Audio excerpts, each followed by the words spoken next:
Hi friends, welcome to Anand Messi Chillai family. இன்னைக்கு நம்ம என்ன பார்க்க போறோம்னா மீன் வறுவல் எப்படி செய்யலாம்னு தான் பார்க்க போறோம். இதுக்கு ஃபர்ஸ்ட் தேவையான பொருட்கள் கொஞ்சம் மஞ்சள் தூள், அதுக்கு அப்புறம் உப்பு போடணும்.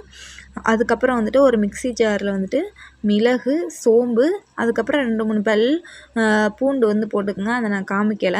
அதுக்கு அப்புறம் நல்லா அதை மிக்ஸ் பண்ணி அரைச்சுக்கிறங்க. இது ஆட்டுக்கல்ல அரைச்சிங்கன்னா இன்னும் டேஸ்ட்டா நம்மளோட மீன் வறுவல் கிடைக்கும். நம்மள்ட்ட மிக்ஸி ஜார் இருக்கிறதுனால மிக்ஸி ஜாரில் போட்டு அரைக்கிறோம். ஆட்டுக்கல் இருந்தால் நீங்கள் அதுலேயும் போட்டு அரைச்சிருங்க. அதுக்கப்புறம் தேவையான அளவு மிளகாய் தூள் போடுறோம். நாங்கள் 2 ஸ்பூன் அளவு போடுறோம். உங்களுக்கு எவ்வளோ தேவையான உரப்பு தேவைப்படுதோ அவ்வளோ போட்டுக்கோங்க. இதில் கொஞ்சோண்டு லெமன் புழிஞ்சு விட்டாலும் ரொம்ப டேஸ்ட்டாக வரும். இதை என்ன பண்ணணும்னா ஃபஸ்ட்டு இந்த கரைசலை கரைச்சிட்டு அதுக்கப்புறம் மீன் துண்டுகள் அது மேலே போட்டு நல்லா பெசரும் போது எல்லா மீன்லேயும் அந்த சாறு சாந்து அதில் மிக்ஸ் ஆகிரும். இது மட்டும் செஞ்சோம்னா இன்னும் கொஞ்சம் டேஸ்ட்டாகவும் இருக்கும். இல்லை நம்ம மீனை போட்டு அதுக்கு மேலே சாந்து, மிளகாய்த்தூள், நம்மளுக்கு தேவையான பொருட்களை போட்டு பிசைஞ்சோம்னா அது எல்லாத்தோடையும் மிக்ஸ் ஆகாமல் கொஞ்சம் மீன் டேஸ்ட் இல்லாமல் போகும். ஸோ நம்ம என்ன பண்ணோம்னா ஃபஸ்ட்டே நம்ம கரைச்சி வச்சுட்டு அதுக்கப்புறம் அதில் மீனை போட்டு நல்லா பிசைஞ்சோம்னா இன்னும் கொஞ்சம் டேஸ்ட்டாக இருக்கும். அதுக்கப்புறம் என்ன பண்ணோம்னா இது கொஞ்சம் மேக்னேட் ஆகிறதுக்காக ஒரு 10 நிமிஷம் மூடி வச்சுருவோம். அடுத்து அடுப்பில் ஒரு வானிலையை வச்சு நல்லா எண்ணெயை ஊற்றிக்கிடுங்க.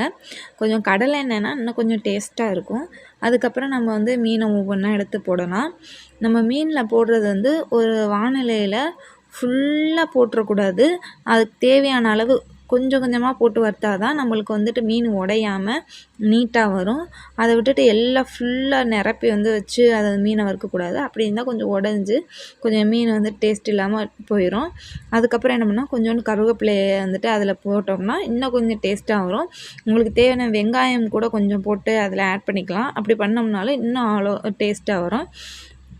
கொஞ்சம் நல்லா வெந்ததுக்கப்புறம் மீன் திருப்பி விட்ருங்க. இதை நாங்கள் தோசைக்கல்லில் செய்யும்போது இன்னும் அதோட சுவை மேலும் நல்லாயிருக்கும்.